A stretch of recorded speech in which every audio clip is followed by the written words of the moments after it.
Have you ever erased your own needs just to keep someone else happy?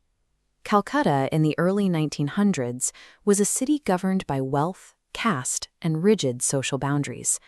Lalita, a 13-year-old orphaned girl, lives with her uncle, dependent on the charity of her neighbors. Next door is Shekhar, the educated son of a wealthy merchant. Over the years, Lalita becomes the silent architect of Shekhar's life.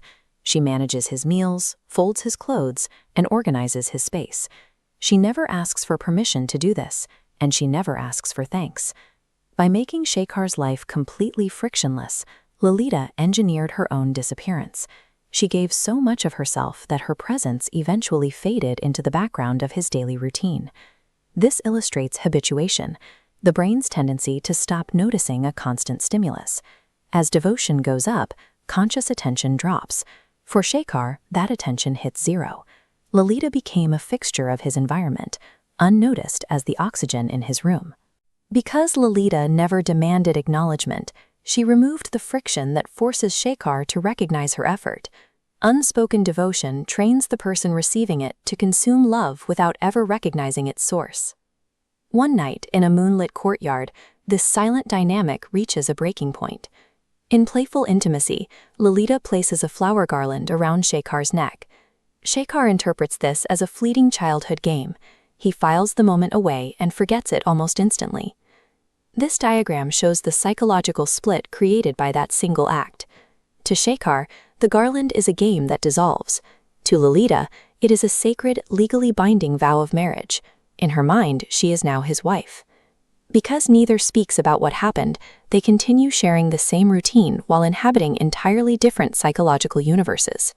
A single, unclarified physical action built an impenetrable wall of assumptions that trapped them both.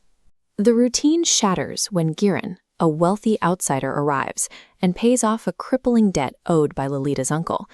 Giran's arrival forces Shekhar to look at Lalita. His monopoly on her presence is finally threatened by another man. 20th century Calcutta operated on strict economic logic. Because of this societal transactional bias, Shekhar assumes Lalita has been sold to Giran in exchange for clearing her family's debt. Instead of asking Lalita for the truth, Shekhar retreats. His ego and societal conditioning lead him to pull away in silent judgment. Faced with this misjudgment, Lalita remains silent. She absorbs the pain of being branded a commodity by the man she considered her husband.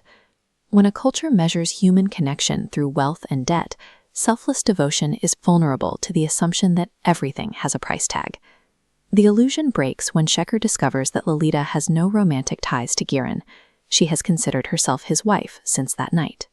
Shekhar confesses the relationship to his mother, marking the first time the silent bond is validated in the real world. While Shekhar's realization is dramatic, Lalita simply smiles.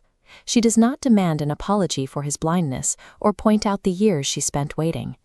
Lalita's smile reveals the internal logic of her life.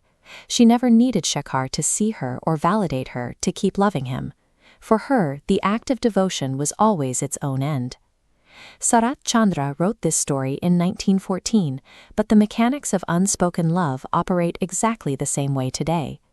Look at your own life and identify your Lalita, the person whose emotional maintenance and silent labor has become invisible background noise. Recognize the value of the people who hold your world together before a threat of loss forces you to see them. We measure the weight of a person's presence through the threat of their absence. That is the cost of silence in love. Tell us in the comments if there is someone in your life who gives without asking for anything in return, and subscribe for more stories on the architecture of human connection.